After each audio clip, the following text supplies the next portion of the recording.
Welcome back, gang. This is part 2 of our Chapter 18 lecture series for your textbook, Give Me Liberty by Dr. Eric Foner.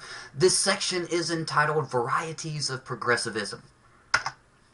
The focus question for this section is, how did the labor and women's movements challenge the 19th century meanings of American freedom? In this period, new questions began to emerge about what exactly did freedom look like in this new context of an industrialized society. As companies began to exert greater control over the work process, many workers began to complain of losing personal autonomy in their work. A new management style emerged known as scientific management, which sought to streamline production and boost profits by systematically and scientifically controlling costs and work practices. And a big part of controlling costs was controlling labor costs, which still to this day are the most substantial costs involved for most businesses.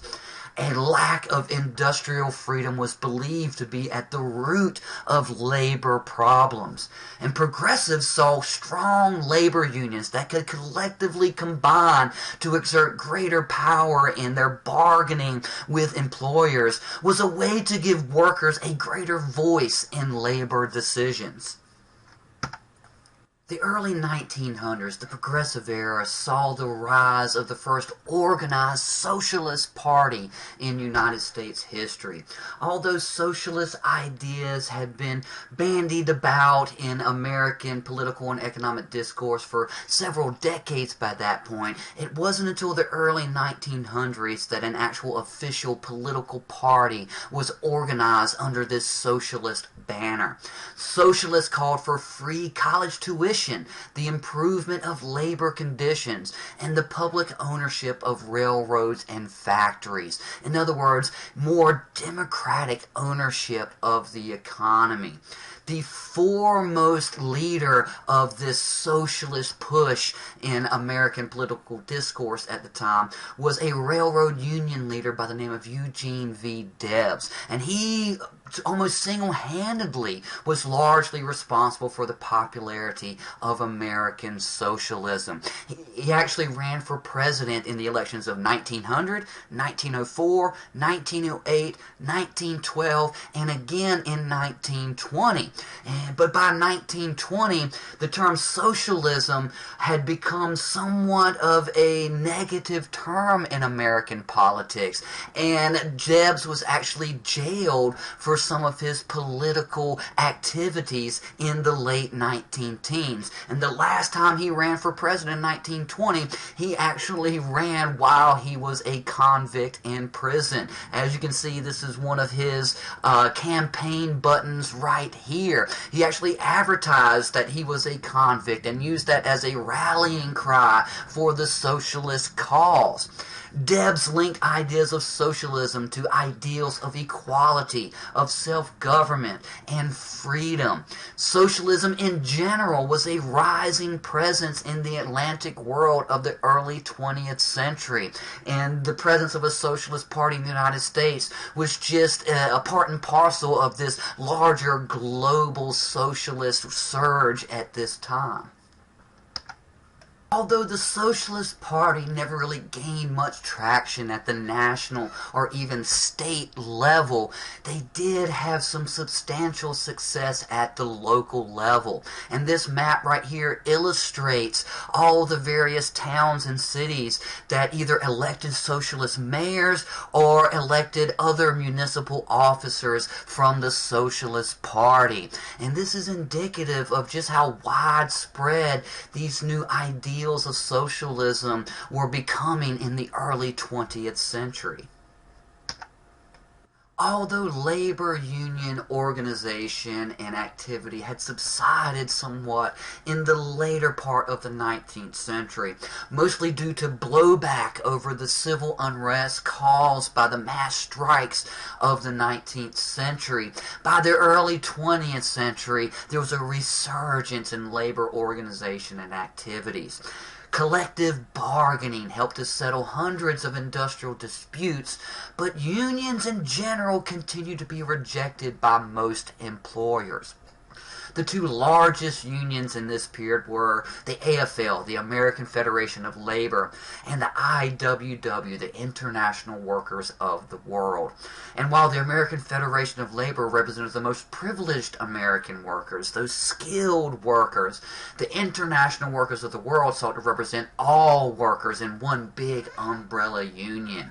And the IWW was actually partly a trade union, and it was also partly an advocate for a workers' revolution that would seize the means of production and abolish the state, which was the very principles of communism advocated for by Karl Marx in his Communist Manifesto of 1848.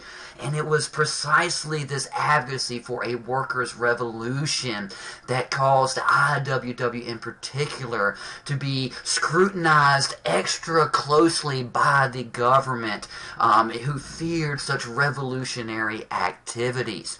Now, the new immigrants that we have been speaking about earlier in this lecture quickly caught on to this union organization. And in the early 20th century, immigrant workers were by far the most active in union organization and mass strikes. However, just as in the 19th century, most of these strikes were met with substantial government force, including militias and police.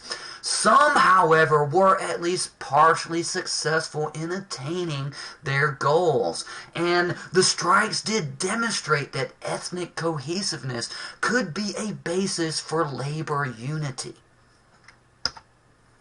Labor conflicts made issues of free speech and civil liberties in general a significant public issue in the early 20th century, and the government responded by clamping down on free speech. The courts largely rejected workers' claims by issuing injunctions, and some local governments even banned outdoor meetings to prevent labor organization. The Progressive Era also saw the emergence of a new form of feminism that directly attacked traditional rules of sexual behavior and gender roles. It merged with issues such as women's suffrage, the right to vote, as well as greater economic opportunities for women. Women artists, intellectuals, and dancers were among those who practiced this new version of feminism. And a lot of the rhetoric surrounding this new feminism related to issues of personal freedom for women. Issues of intimate personal relations that were previously confined to private discussion emerged in public debates and in popular magazines. And of course, in more traditional-minded Americans, this was scandalous and downright indecent. Free sexual expression and reproductive choice emerged as critical definitions of women's emancipation. And there was also some sexual freedom that existed for gay men and lesbians in at least small isolated pockets, particularly in large urban areas, as is evidenced by Greenwich Village on the Lower East Side of New York City. New sexual attitudes spread far, especially among young, unmarried, self-supporting women, a whole new generation of 20th century women. Birth control, which was really at the very core of issues of women's sexual freedom, became one of the central tenets of this new feminism of the Progressive Era. Growing numbers of women demanded the right to control reproduction while enjoying an active sexual life. Of course, all of this was extremely scandalous to more traditional-minded Americans. Women like Emma Goldman toured the country, educating crowds about subjects that range from anarchism to homosexuality and reproductive freedom.